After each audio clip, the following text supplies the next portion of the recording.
প্রিয় শিক্ষার্থীরা, শুভেচ্ছা নিও। আশা করি তোমরা ভালো আছো। 2023 সালে অনার্স চতুর্থ বর্ষে যারা পরীক্ষা দিচ্ছ, ফাইনাল পরীক্ষা, তাদের জন্য আজকে একটি সাজেশন দেখাবো। সাজেশনটি উদ্ভিদ বিজ্ঞান বিভাগের ছাত্রছাত্রীদের জন্য। বিষয় হলো বায়োটেকনোলজি অ্যান্ড জেনেটিক ইঞ্জিনিয়ারিং। তো এই সাজেশনে আমি খুব ইম্পর্টেন্ট যে প্রশ্নগুলো আছে সেই প্রশ্নগুলো বাছাই করে নিয়ে এসেছি। প্রথমেই দেখাবো যে অতি সংক্ষিপ্ত প্রশ্নগুলো। তোমরা জানো যে অতি সংক্ষিপ্ত প্রশ্ন 10টি থাকে, 10টি অ্যান্সার করতে হয়, অর্থাৎ 12টি থাকে, 10টি অ্যান্সার করতে হয়। তো এই অতি সংক্ষিপ্ত প্রশ্নগুলো, অনেক প্রশ্ন আছে, তো আমার কাছে যেগুলো খুব ইম্পর্টেন্ট মনে হয়েছে সেই প্রশ্নগুলো আমি এখানে নিয়ে এসেছি। প্রথম যে প্রশ্নটা আছে সেটা হলো জেনেটিক ফুড কি, দুটি জেনেটিক ফুডের নাম লিখো। তারপর আছে গোল্ডেন রাইস কি, বারি এর পূর্ণরূপ লিখো।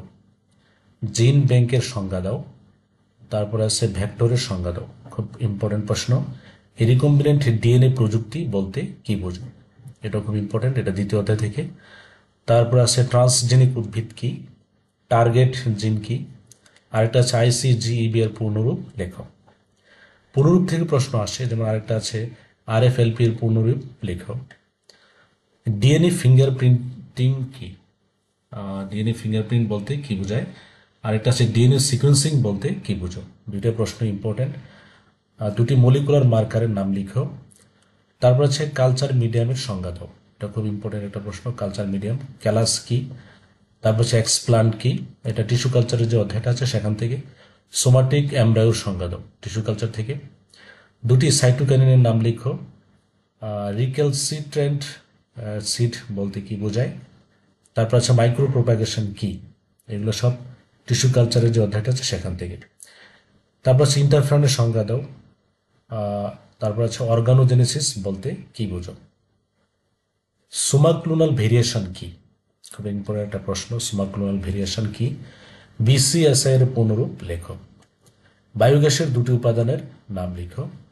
বায়োগ্যাস তৈরিতে গোবর ও পানির অনুপাত কত, খুব সহজ একটা প্রশ্ন। তারপর আছে বায়োসেন্সর কি, বায়ো রেমিডিয়েশন বলতে কি বোঝায়। তারপর আছে বর্জ্য শোধন বলতে কি বোঝায়। এনার্জি ওয়াস্ট কি, জীবাণু সার বলতে কি বুঝো।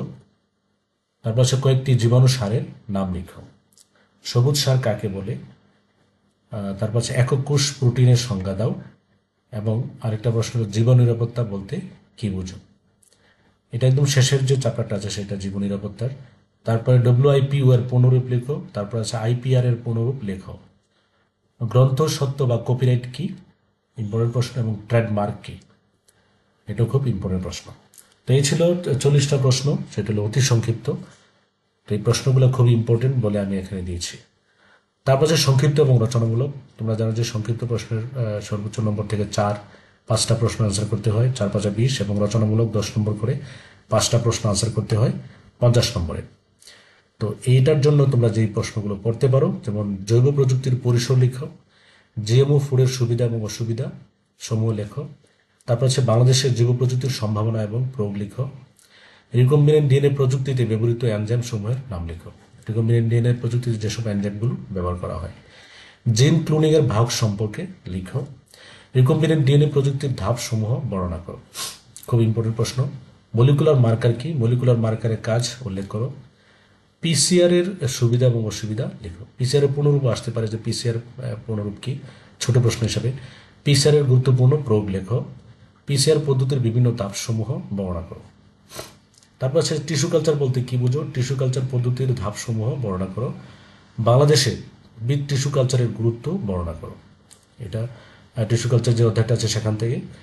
তারপর আছে মেরিস্টেম কালচার কি, কিভাবে এর মাধ্যমে রোগমুক্ত উদ্ভিদ উৎপাদন করা যায়। টিআই প্লাজমিডের গঠন এবং কাজ বর্ণনা করো। TI plasmid. ট্রান্সজেনিক উদ্ভিদ উৎপাদন প্রক্রিয়া বর্ণনা করো। অ্যাগ্রোব্যাকটেরিয়ামের প্লাজমিড থেকে টিডিএনএ কিভাবে উদ্ভিদ কোষে স্থানান্তরিত হয় বর্ণনা করো। এটা বড় প্রশ্ন। তারপর আছে বায়োগ্যাসের ব্যবহার উল্লেখ করো, এটা সংক্ষিপ্ত হিসাবে। স্থির ডোম মডেল ও ভাসমান ডোম মডেলের মধ্যে পার্থক্য লিখো, এটাও সংক্ষিপ্ত প্রশ্নের মধ্যে। বায়োগ্যাস তৈরির একটি সচিত্র বর্ণনা দাও, এটা রচনামূলক প্রশ্নের জন্য। বর্জ্য পানি কি, বর্জ্য পানির উৎসগুলি লিখো। জীবাণু সার এবং রাসায়নিক সারের মধ্যে পার্থক্য লিখো, এই প্রশ্নটাও খুব ইম্পর্টেন্ট। তারপর আছে জীবাণু সারের শ্রেণীবিভাগ করো, জীবাণু সারের উৎপাদন পদ্ধতি বর্ণনা করো। এককোষী প্রোটিন তৈরির পদ্ধতি বর্ণনা করো, এটা হলো প্রোটিন, সিঙ্গল সেল প্রোটিন যে চ্যাপ্টারটা আছে এখানে। জীব নিরাপত্তা কি, জীব নিরাপত্তার উল্লেখযোগ্য নির্দেশনাগুলি লিখো। তারপর আছে বুদ্ধিবৃত্তিক সম্পত্তি রক্ষার উপায়সমূহ বর্ণনা করো, একদম শেষের যে অধ্যায়টা আছে সেখান থেকে নেওয়া হয়েছে। আরেকটা আছে যে জীব নিরাপত্তা নিশ্চিতকল্পে বাংলাদেশের করণীয় কি। তো এখানে 26টা প্রশ্ন দিয়েছি সংক্ষিপ্ত এবং রচনামূলক প্রশ্নের জন্য। আশা করি এই প্রশ্ন থেকে তোমরা কমন পাবে। তো ভিডিওটা এই পর্যন্তই। ভিডিওটা যদি তোমাদের ভালো লাগে লাইক, কমেন্ট এবং সাবস্ক্রাইব করবে আমার চ্যানেলটাকে, এবং পরবর্তীতে তোমরা কী ধরনের ভিডিও চাও আমাকে কমেন্টসের মাধ্যমে জানাবে। পরবর্তীতে আমি আরেকটা সাজেশন নিয়ে আসছি, সেটা হলো যে আরেকটা যে বিষয়, সেই বিষয়টা হলো বায়ো ডাইভার্সিটি অ্যান্ড ইভলিউশন। আমরা ওই চ্যাপ্টার থেকে আরেকটা ভিডিও তৈরি করব এবং তোমাদেরকে বলবো যে আমার চ্যানেলটাকে যারা সাবস্ক্রাইব করোনি এখনো সাবস্ক্রাইব করে নেবে। ধন্যবাদ সকলকে।